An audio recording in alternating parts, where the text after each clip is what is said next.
Assalamualaikum warahmatullahi wabarakatuh. Perkenalkan, nama saya Wahyu Fernando. NIM 2012111759.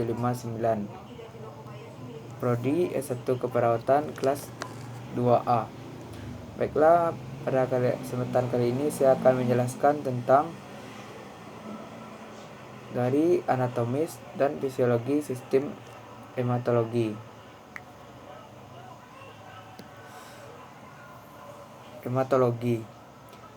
Hematologi adalah cabang ilmu kesehatan yang mempelajari tentang darah, organ pembentukan darah, dan penyakitnya. Asal kata dari hematologi berasal dari bahasa Yunani haima, artinya darah, dan logos yang artinya ilmu. Selanjutnya itu pengertian darah. Darah adalah jaringan ikat yang sel-selnya tertahan dan dibawa dalam metrik cairan atau disebut juga dengan plasma. Selanjutnya itu komposisi darah. Darah terdiri dari beberapa jenis korpuskula yang membentuk 45% bagian dari darah. Angka ini dinyatakan dalam nilai hematokrit atau volume sel darah merah yang dipadatkan dan berkisar antara 40 sampai 47 bagian 55% yang lain. Yang lainnya berupa cairan kekuningan yang membentuk medium cairan darah yang disebut juga plasma darah. Struktur darah manusia terdiri dari 91% air, 3% protein seperti albumin, globulin, protombor, dan fibrinogen, dan 0,9% darah manusia mengandung mineral seperti natrium klorida, natrium bikarbonat, garam fosfat, magnesium, kalsium, dan zat besi.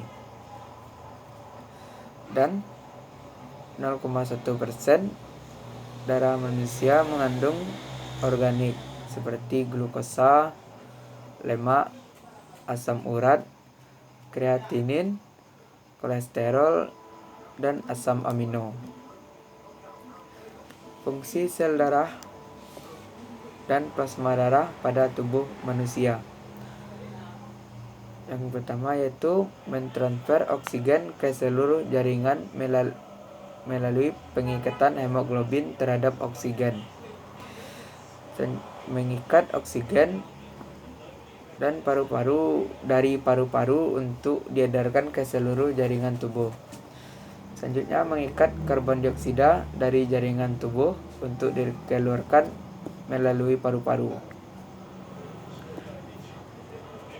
Selanjutnya yaitu fungsi leukosit. Fungsi leukosit itu melindungi tubuh terhadap infeksi bakteri atau benda asing lainnya. Fungsi utama dari nekrofilik adalah memakan benda asing atau fagositosis. Fungsi leukosit terutama menghasilkan substansi yang membantu penyerangan benda asing. Sekelompok limfosit membunuh sel secara langsung atau menghasilkan berbagai limfokin, satu substansi yang memperkuat aktivitas sel fagosit. Selanjutnya itu fungsi plasma darah. Di dalam plasma darah terlarut berbagai macam zat. Di antara zat tersebut ada yang berguna. Zat-zat tersebut antara lain yaitu yang pertama zat makanan dan mineral antara lain seperti glukosa, gliserin, asam amino, asam lemak, kolesterol, dan garam mineral. Yang kedua, zat hasil produksi dan sel-sel antara lain seperti enzim, hormon, dan antibodi. Yang ketiga, protein. Yang keempat, karbon dioksida, oksigen, dan nitrogen. Nilai dan ukuran normal komponen darah manusia.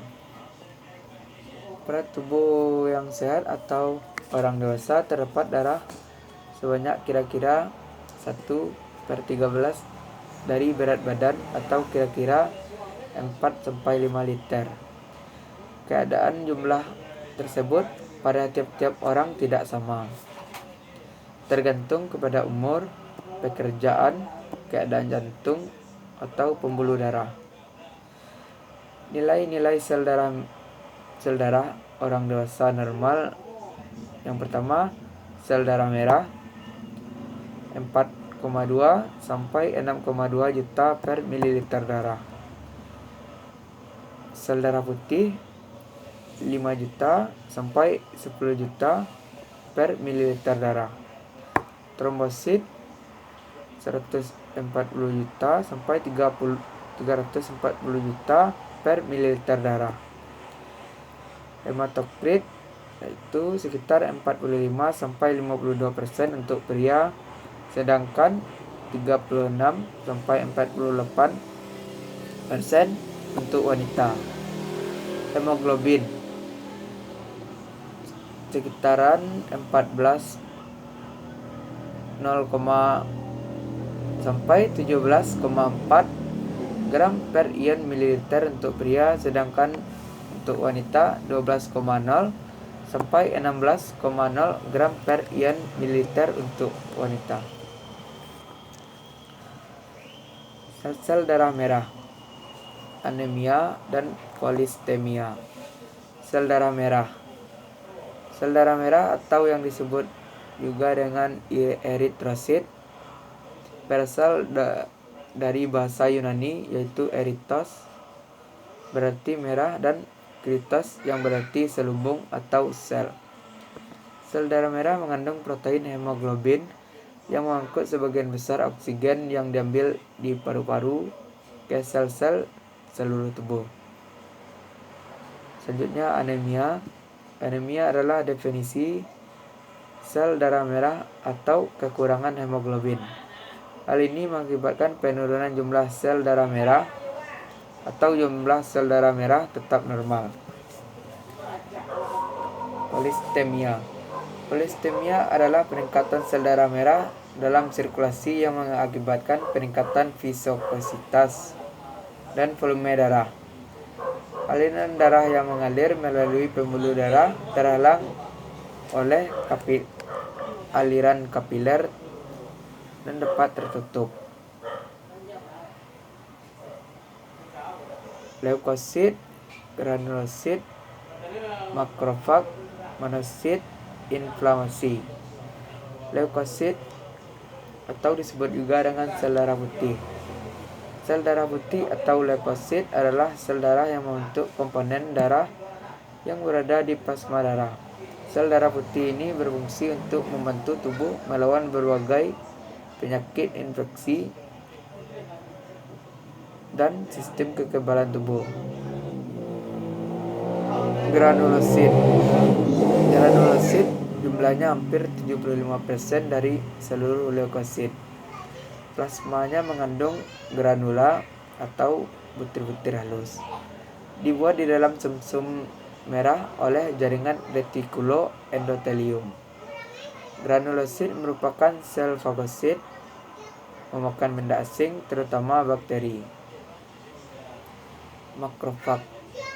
Makrofag adalah sel darah putih besar yang merupakan bagian penting dari sistem kekebalan tubuh kita. Kata makrofag secara harfiah berarti pemakan besar. Ini adalah organisme seperti amoeba dan tugasnya adalah untuk membersihkan tubuh kita dari puing-puing mikroskopis dan penyerang. Makrofag memiliki kemampuan untuk mencari dan memakan partikel seperti bakteri, virus, jamur, dan parasit. Monosit. Ciri-ciri monosit yaitu berbiji satu, berukuran besar, berbentuk bulat, panjang, dapat bergerak cepat, bersifat fagosit, Jumlah per sel itu 100 sampai 700 tempat. Pembentukannya itu di sumsum tulang. Masa hidup hanya beberapa bulan. Fungsinya itu fagositosit, berkembang menjadi makrofag. Inflamasi radang atau inflamasi adalah reaksi jaringan hidup terhadap semua bentuk jejas yang berupa reaksi vaskular, yang hasilnya merupakan pengiriman cairan zat-zat yang terlarut dan sel-sel dan sirkulasi darah ke jaringan interstisial pada daerah cedera atau nekrosis. Selanjutnya yaitu imunitas dan alergi. Imunitas atau disebut juga dengan kekebalan adalah sistem mekanisme pada organisme yang melindungi tubuh terhadap pengaruh biologis dari luar dengan mengidentifikasi dan membunuh patogen serta sel tumor. Organisme sistem ini mendeteksi berbagai macam pengaruh biologis dari luar dan melindungi tubuh dari infeksi, bakteri, virus, sampai cacing parasit, serta menghancurkan zat-zat asing lainnya dan memusnahkan mereka dari sel organisme yang sehat dan jaringan agar tetap dapat berfungsi seperti biasa. Selanjutnya yaitu alergi. Alergi merupakan respon sistem imun yang tidak tepat dan kerap kali membahayakan terhadap substansi yang biasanya tidak berbahaya. Reaksi alergi merupakan manifestasi cedera jaringan yang terjadi akibat interaksi antara antigen dan antibodi. Selanjutnya itu golongan darah. Golongan darah manusia ada berbagai macam, yaitu ada A+, B+, AB+, O+, dan A-, B-, AB-, dan O-.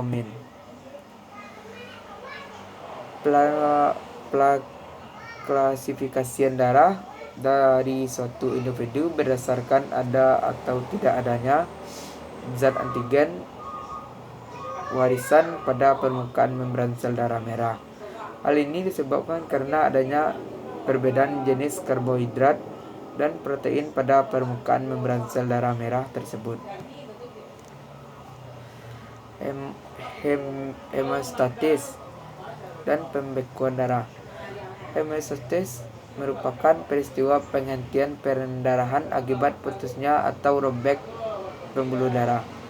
Faktor yang mempengaruhi proses pembekuan darah yaitu fibrinogen, protorombin, proakselerin, kalsium, dan jaringan tromboplastin. Selanjutnya yaitu sistem limfatik. Sistem limfatik terdiri atas pembuluh limfe, nodus limfatik, organ limfatik, nodus limfatik, sel limfatik. Cairan yang terdapat pada pembuluh limfe disebut limfe. Sistem limfatik mempunyai fungsi yaitu transportasi kelebihan cairan interstisial ke aliran darah. Transportasi diet lipid merupakan tempat limfosit meningkatkan respon imun. Komponen pembuluh limfe.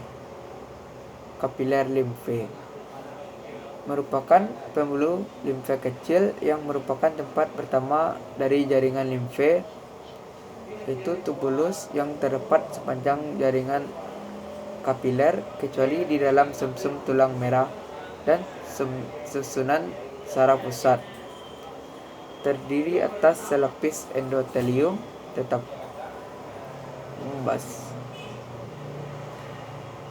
basalis lebih tipis dari dan diameter lebih besar. Filamen yang berbentuk jangkar mengikat sel endotelia ke struktur yang berdekatan sel endotelial yang overlap berperan sebagai katup. Bila terkena cairan interstitialis meningkat, cairan masuk ke kapiler limfe dan sel endotelial menutup cairan yang sudah masuk, tidak bisa kembali lagi ke jaringan. Pembuluh limfa merupakan bagian penting dalam sistem peredaran limfa. Peredaran limfa adalah peredaran terbuka. Limfa dan jaringan tubuh akan bergabung dengan kapiler limfa yang lainnya membentuk pembuluh limfa. Pembuluh limfa akan berkumpul di pembuluh limfa dada. Limfa akhirnya akan kembali ke sistem peredaran darah, aliran. Satu limfa dalam pembuluh limfa dipengaruhi oleh kontraksi otot rangka. Di sepanjang pembuluh limfa terdapat buku limfa atau disebut juga dengan nodus limfa yang berbentuk bulatan kecil. Semua cairan limfa yang berasal dari daerah kepala, leher, dada, paru-paru, jantung, dan lengan kanan terkumpul dalam pembuluh-pembuluh limfa dan bersatu menjadi pembuluh limfa kanan atau ductus lymphaticus dexter. Pembuluh limfa yang bermuara di pembuluh balik atau disebut juga dengan vena di bawah tulang selangka kanan. Cairan limfa yang berasal dari bagian selain yang bermuara di pembuluh limfa kanan akan bermuara pada pembuluh limfa dada, ductus thoracicus, yang bermuara di tulang selangka kita.